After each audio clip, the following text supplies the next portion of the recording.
All right, so hopefully at this point you've maybe noticed that in each quadrant the trig ratios have different signs. So I'm going to lay it out here for you. So these are the quadrants 1, 2, 3, 4. In the first quadrant, all of the trig ratios are positive. Sine, cos, and tan are all positive because x and y are positive and r is positive. So in the first quadrant, they're all positive.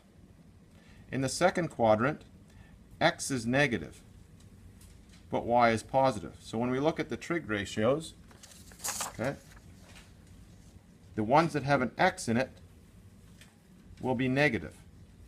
So in the second quadrant, cos theta and tan theta are negative, but sine theta is positive, because sine is y over r.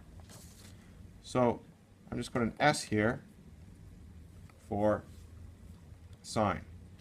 In the third quadrant, well, both x and y are negative.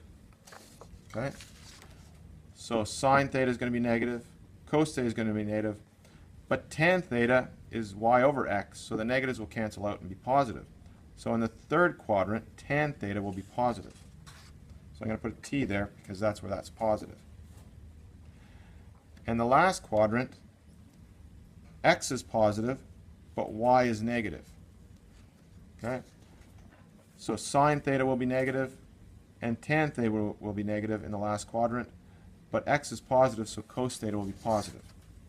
So put a C here. And this is what we call the cast rule. If you like it, that's great, but if you spell it from this quadrant all the way around, it's C-A-S-T. So cast rule means that when it's A, they're all positive here. When it's S, only sine is positive, the rest are negative. When it's T, tan is positive, the rest are negative. When it's C, cosine is positive, and the rest are negative. Okay, so that's what the cast rule means. All right, now, if I give you a trig ratio, so if it's like this, so you want to determine theta,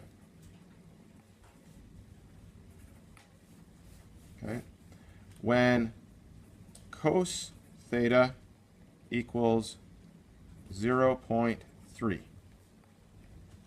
Okay, cos theta equals 0.3. Well, that's fairly easy on your calculator. You just do cos inverse of 0.3. That gives you an angle. So cos theta, but when we look at the rules here, cos theta equals x over r. Well, there's two places where theta could be here. Cos theta is positive, which means theta could be here. Call that theta 1. Or it could be here. Call that theta 2. Okay? Both of them are x over r. The related acute angle in both these triangles would be the same. Okay? So how do you figure out what the angles could be? Well, case 1, we're going to use this one. So theta 1 just equals cos inverse of 0.3. And on your calculator, that gives you 72.5 degrees. And that also equals alpha. Okay? So for theta 2, you just do 360 minus alpha, which is 360 minus 72.5, and that gives you 287.5 degrees. So if I give you a trig ratio and you have to figure out the angle, there's going to be more than one angle. Another example like this is, what if you're trying to find theta when sine theta equals negative 0.7? Well, if we draw the Cartesian plane for this, we've got x and y axis, and if we want to find out when it's negative, well, we're looking at when y is negative, because sine theta equals y over r. Okay, sine theta equals y over r, so it's when y is negative, so it's in this quadrant or this quadrant. So these two angles here are the same. They're both alpha.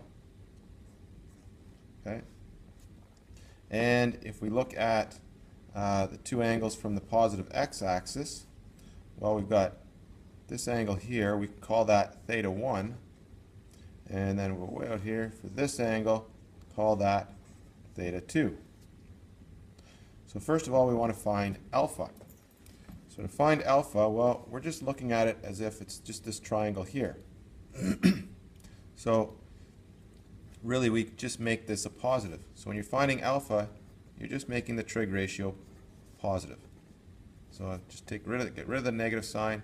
So sine theta or alpha equals 0.7. And then alpha just equals sine inverse of 0.7.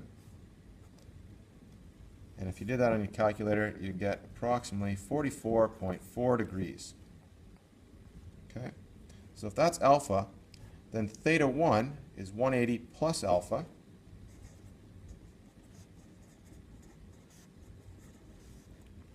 And that would just be 224.4 degrees, approximately.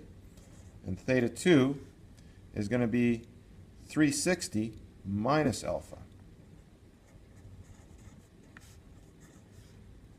which is about 315.6 degrees. Okay. And that's it for those examples.